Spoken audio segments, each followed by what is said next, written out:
how far are you from where you want to be eventually? Oh, A long way. we're a long ways from where we want to be. What's it going to take to get to where you want to be?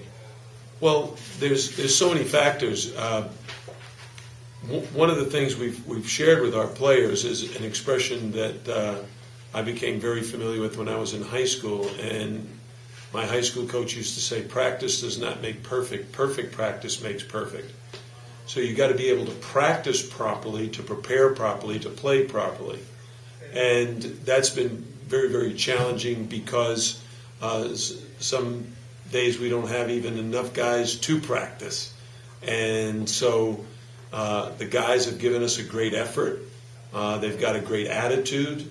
Their minds are very, very open to this new way of looking at things, but it, quite frankly, is going to take a lot of time before we can actually execute under game conditions the things we're trying to practice daily. Jim, how concerned are you about going to at least the early part of the season down in terms of depth? Yeah, it's a major concern because you're trying as a coach to help your players learn their roles. Yet that role changes based on the personnel you have available. So the other night, we had 7 guys in uniform, 5 guards, 1 forward, and 1 big guy. And we had to take Raphael out and a lot of times play with a forward and 4 guards. That's not ideal to be preparing for the start of the season. The team we're playing has 2 6'8" and a 7-footer. I don't know if they'll all 3 start, but probably 2 of them will start, and we're going to be a little undersized. And what that does is you kind of have to develop your plan so that you can be effective in that game. But that plan is short term. We really would prefer to be working on the way we want to play in the ACC, but we can't do it at this time because of the lack of numbers in practice. Is Kenny will be back for? Kenny will be playing. And have you heard anything at all on the other 2 NCAA guys? No. Nothing. No. No timetable, no nothing. No. What would you expect from Kenny, Jim? I expect him to play really great. He's someone with a lot of skill. Like, he can really shoot. He's got a great jump hook. He's got a great free throw line jumper, and if he gets fouled, he's almost automatic from the foul line. He's big enough, strong enough, fast enough to do all the things that we want him to do. But again, evaluating Kenny, he's more of a forward than he is a center. He's much more comfortable facing the basket than he is back to the basket. So he's going to really be asked to play out of position for a while. You told me out there that he had learned his lesson, that he felt he had learned his lesson. Do you think he learned his lesson from the other day? Oh, temporarily. I think people in general have developed habits of the way they live, the way they play, what have you, and as a coach, your job is really just to help your players. And what we did was to help Kenny, not to hurt him or the team. With the scramble, obviously conditioning is a priority, and Malcolm was saying how it's a lot of running. I mean, conditioning-wise, I know talking about Al Golden, football-wise, you can't just do it in 3 months to get them in condition you want them to be. I mean, how conditioned are they to run the scramble as often as you like to run it at this point? Well, we started putting in the scramble in terms of the conditioning aspect during the summer. Not the X and O portion, but trying to get them ready to play at a high level of intensity and play an up-tempo game. And they were in the weight room lifting. Our strength coach does a fantastic job. Ask them about him, and they will tell you he's doing a great job. But we also needed enough depth, because if the scramble requires you to play at a certain level of intensity and give a great amount of effort, you can't do that for 40 straight minutes unless you have a bench that can come in and rest the guys. In fact, in a conversation yesterday with one of the players, I told him the whole idea of playing is play as hard as you can for as long as you can, and then you come out and someone else goes in, he plays as hard as he can as long as he can. And then you just keep rotating bodies, but you have to have the depth to do that. And right now, that really is not an option for us. So, having said that, since the depth is not necessarily there to do what you'd like to do, have you given it thought to how you're going to make it work for now? Yeah, I think the players and the coaches understand that it will be, I'll say, time sensitive, meaning how often do we use it and how long do we stay with it. So you might see the scramble on certain occasions, and we might not stick with it for very long, feeling that if we wear them out, let's say in the first half, we might not have any juice left in the last 10 minutes of the game.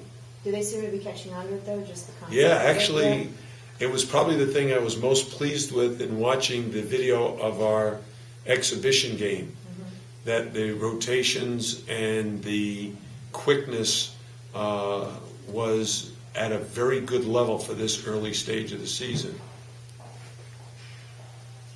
The scramble, the reputation precedes you coming. Do you think the kids were excited about playing that? No, they had no idea what the scramble was. They thought it was eggs in the morning. Is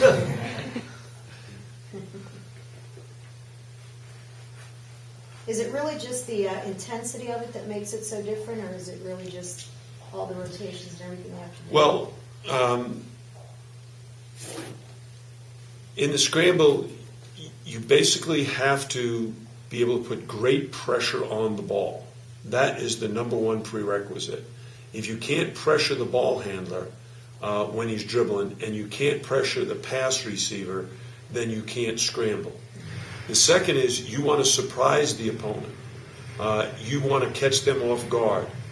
The third is you have to have the ability to anticipate and rotate. So while two guys are pressuring in the trap, if the other three guys are resting, it does not work. In the scramble, there's only three positions.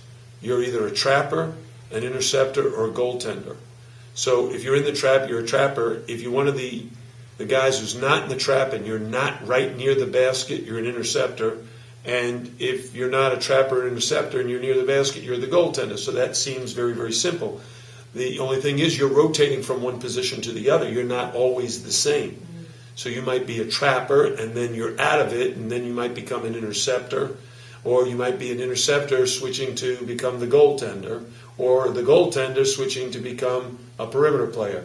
And all of that takes time. That's why I said it's kind of time sensitive. It's something if you're really good at it, you can play it for a whole game if you got enough guys that can play it.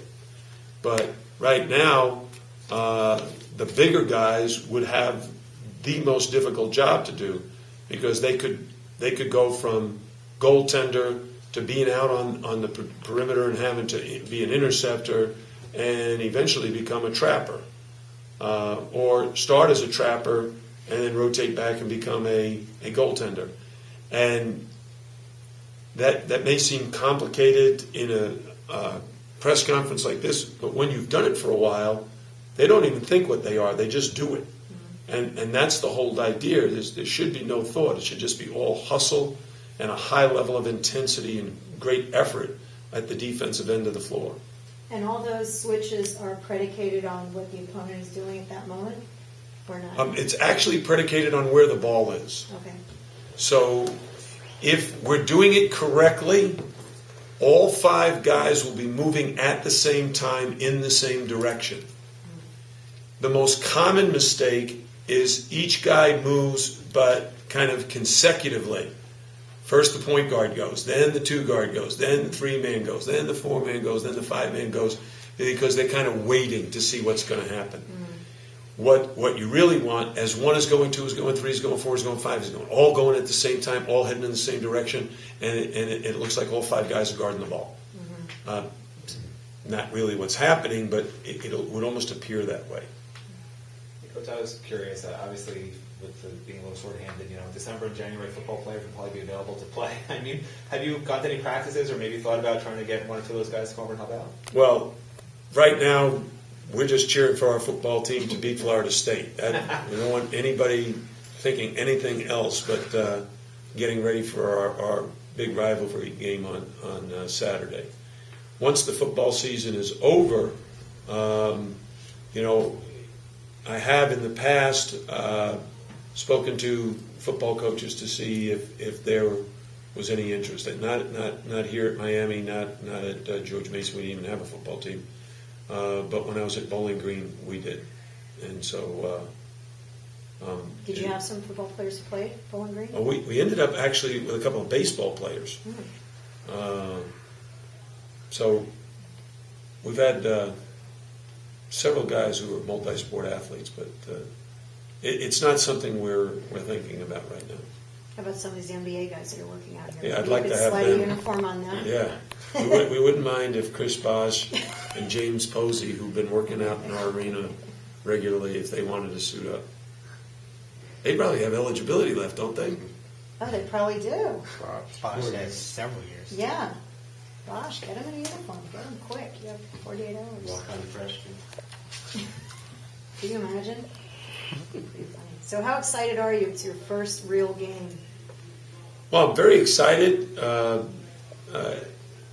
a little bit, I'll say, concerned for our players. One of the things we've asked them to do is not get too high or get too low, not judge performance based on score, not judge performance based on winning or losing. We've got to get them thinking correctly, and that is focused on what our defense is all about and why that will lead to success, and what our offense is all about and how important it is for them to share the ball and us have a nice balanced offensive attack. If we can learn that, then the score will take care of itself. So you're concerned because you don't think that's there yet, obviously. That's what? That's not there yet. That's why you're a little concerned. You said I'm a little concerned. Well, we're an inexperienced group right now. And not just the players, me. I have 40 years of experience, but not with this team. And we need to learn each other.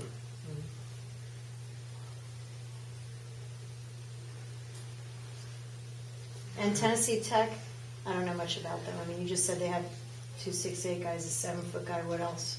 What's their style or what? Well, I'll give you some very good information. They have 2 of the best guards in the country. They are so good that both of them have been nominated for Player of the Year in their league, the Ohio Valley Conference.